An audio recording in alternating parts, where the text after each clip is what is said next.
കൂദാശകളുടെ അടയാളങ്ങളിലൂടെ വിസ്മയനീയമായ ഫലമുളവാക്കുകയും ജ്ഞാനസ്ഥാനത്തിൻ്റെ കൃപ വെളിപ്പെടുത്തി അങ്ങേ സൃഷ്ടിയായ ജലത്തെ ബഹുവിധത്തിൽ സജ്ജീകരിക്കുകയും ചെയ്തുവല്ലോ. ദൈവമേ, ലോകാരംഭം മുതൽക്ക് അങ്ങേ ആത്മാവ് ജലത്തിന് മീതെ വ്യാപരിച്ചിരുന്നു. അങ്ങനെ വിശുദ്ധീകരണത്തിൻ്റെ ശക്തി ജലത്തിൻ്റെ സ്വഭാവത്തിൽ തന്നെ വിശുദ്ധമാണല്ലോ. ദൈവമേ, ജലപ്രളയത്താൽ അങ്ങ് നവജന്മത്തിൻ്റെ ആദിരൂപം കാട്ടിത്തന്നു. അങ്ങനെ ജലത്തിൻ്റെ തന്നെ രഹസ്യം വഴി പാപത്തിന് അന്ത്യവും പുണ്യത്തിന് ആരംഭവും കുറിച്ചു. ദൈവമേ, അബ്രഹാത്തിൻ്റെ സന്തതികളെ ചെങ്കടലിലൂടെ കാൽ നനയാതെ മറുകര കടക്കുവാൻ അങ്ങിടയാക്കി. അങ്ങനെ ഫറവോയുടെ അടിമത്തിൽ നിന്നും വിമുക്തരായ ജനത്തെ ജ്ഞാനസ്നാനം സ്വീകരിച്ച ജനത്തിൻ്റെ പ്രതിരൂപമാക്കി. ദൈവമേ, അങ്ങേ പുത്രൻ യോർദാൻ നദിയിൽ വച്ച് യോഹന്നാനിൽ നിന്നും സ്നാനമേറ്റ് പരിശുദ്ധാത്മാവാൽ അഭിഷക്തനായി. അവിടുന്ന് കുരിശിൽ തൂങ്ങിക്കിടക്കവേ അവിടുത്തെ പാർശ്വത്തിൽ നിന്ന് രക്തത്തോടൊപ്പം ജലവും ഒഴുകുവാൻ അങ്ങ് തിരുവുള്ളമായി.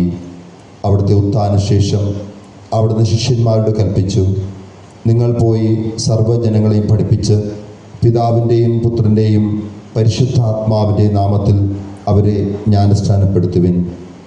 അങ്ങേ സഭയുടെ മുഖം കടാക്ഷിക്കുകയും അവർക്ക് ജ്ഞാനസ്നാന നീറുവ ദയാപൂർവം തുറന്നു കൊടുക്കുകയും ചെയ്യണമേ.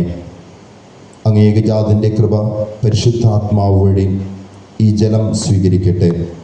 അങ്ങനെ അങ്ങേ സാദൃശ്യത്തിൽ സൃഷ്ടിക്കപ്പെടുകയും ജ്ഞാനസ്നാന കൂദാശ വഴി പഴയ സകല മാലിന്യങ്ങളിൽ നിന്ന് കഴുകപ്പെടുകയും ചെയ്ത മനുഷ്യൻ ജലത്താലും പരിശുദ്ധാത്മാവാലും ഒരു നവശിശുവായി രൂപാന്തരം പ്രാപിക്കുവാനുള്ള അർഹത നേടുമാറാകട്ടെ.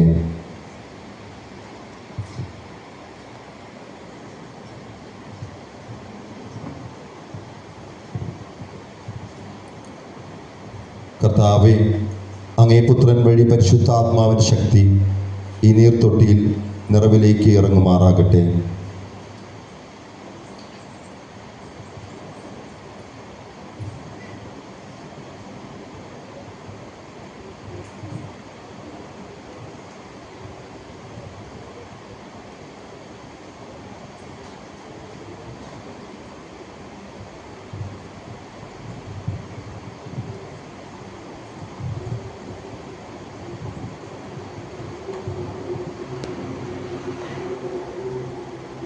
കർത്താവേ, അങ്ങേ പുത്രൻ വഴി പരിശുദ്ധാത്മാവിൻ്റെ ശക്തി ഈ നീർത്തൊട്ടിയിലൂടെ നിറവിലേക്ക് ഇറങ്ങുമാറാട്ടെ. അങ്ങനെ ക്രിസ്തുവിനോട് ഒരുമിച്ച് ജ്ഞാനസ്നാനത്തിലൂടെ മരിച്ചടക്കം ചെയ്യപ്പെട്ടവരെല്ലാം അവിടത്തോടൊന്നിച്ച് ജീവനിലേക്ക് ഉത്ഥാനം ചെയ്യുമാറാകട്ടെ. എന്നെന്നും ജീവിക്കുകയും വാഴുകയും ചെയ്യുന്ന അങ്ങ് ഈ പ്രാർത്ഥന കേട്ടുകൊള്ളണമേ.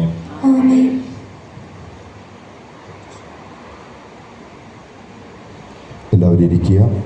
ജ്ഞാനസ്നാനം സ്വീകരിക്കാനുള്ളവർ